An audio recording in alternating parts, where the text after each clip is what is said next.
কারণ 12th-এর পর তোকে সায়েন্স স্ট্রিমে যারা পড়ে তারা জয়েন্ট এন্ট্রান্স দেয় এবং ওই ডাক্তার ইঞ্জিনিয়ার হওয়াই তাদের একমাত্র জীবনের লক্ষ্য থাকে। এমন না যে সকলেই হতে পারে, কিন্তু ওটা নিয়েই লোকে এগোয়। এবং যেটা সেই সময় আমি এইটুকু ক্লিয়ার ছিলাম যে না, সেইটা আমার লক্ষ্য নয়, ওটা না হলে জীবনে কিছু হবে না এবং ওটা করতেই হবে। সেটা সেই সময়টা সেইটুকু আমি ক্লিয়ার হয়ে গেছিলাম।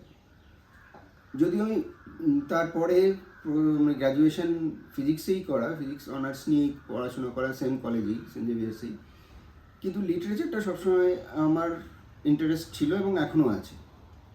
তার অবশ্য কারণ এক নম্বর, স্কুলে একজন টিচারের কাছে কৃতজ্ঞ আমি সেজন্য বলতে পারি। এটা ক্লাস 4-5 নাগাদই উনি হয়তো দেখেছিলেন যে আমাদের মধ্যে একটা আছে। উনি আমাকে এবং আমার একটা বন্ধু, এদের আমাদের পার্টিকুলার দুজনকে উনি আলাদা একটা অ্যাটেনশন দিতেন। উনি আমাদের বাংলার টিচার ছিলেন, সমীর রয়।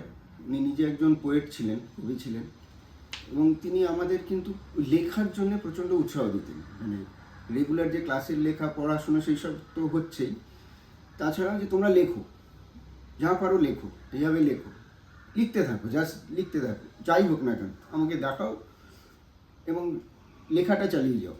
তো এই থ্রাস্টটা কিন্তু ছিল, সেটা সেই শিক্ষকের কাছ থেকে আমাদের পাওয়া। এবং টিলেট আমি যে বন্ধুটার নাম বললাম যে রানা, ও এখন একজন স্কুল টিচার, কিন্তু ওরও এখনও লেখার অভ্যেস আছে এবং কিছুদিন আগে একটা বইতে ওর গল্পও ছেপে বেরিয়েছে।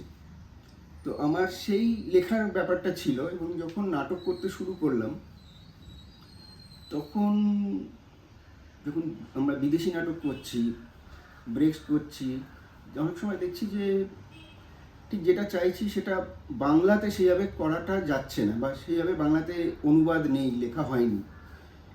তখনও যেখানে আমাদের যে টিচার ছিলেন, তুমি বলছেন লেখো না, তুমি নিজে লিখে ফেলো। তা আমার নিজেরই ডাউট ছিল, স্যার বলেন না না লেখো না, কিছু তো একটা দাঁড়াবে, তারপর দেখা যাবে। তো এইভাবে আমার লেখার কাজটা শুরু হলো আর কি। আর ফিল্ম মেকিংটা আমি যখন বললাম যে 11-12-এ যখন ডিসাইড করলাম যে ছবি বানাতে হবে, তখন আমি নিজেই পড়াশুনো করা শুরু করলাম যে ছবি বানাতে গেলে কি জানতে হবে। প্রথমে তো জানা গেল যে ফিল্ম স্কুল বলে একটা জিনিস আছে যেখানে ভর্তি হওয়া যায়, কিন্তু সেটা গ্র্যাজুয়েশনের পরে।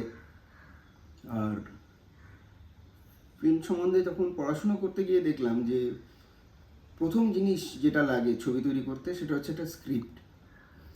সুতরাং স্ক্রিপ্ট কীভাবে লিখতে হয় এবং একটা গল্প থেকে স্ক্রিপ্টের ডিম্যান্ডটা কোথায় আলাদা, এবং একটা গল্প বা একটা লিটারেচার যেটা রয়েছে সেটা একটা লিটারেচার হিসেবে একজন পাঠক পড়ছেন, কিন্তু যখন সেটাকে ছবিতে ট্রান্সফার করা হবে তার জন্য একটা স্ক্রিপ্ট লিখতে হবে, যেটা কিন্তু একটা টেকনিক্যাল রাইটিং। এবং শুটিং হওয়ার পরে আরেকটা টেকনিক্যাল জিনিস very important, that is editing. তো তোমাকে একজন ফিল্ম মেকার হতে গেলে শুরু থেকে শেষ অবধি প্রসেসগুলো কিন্তু শিখতে হবে। নট নেসেসারিলি তোমাকে নিজেকে করতে হবে, কিন্তু এটা যদি তুমি না জানো, you cannot be a film maker.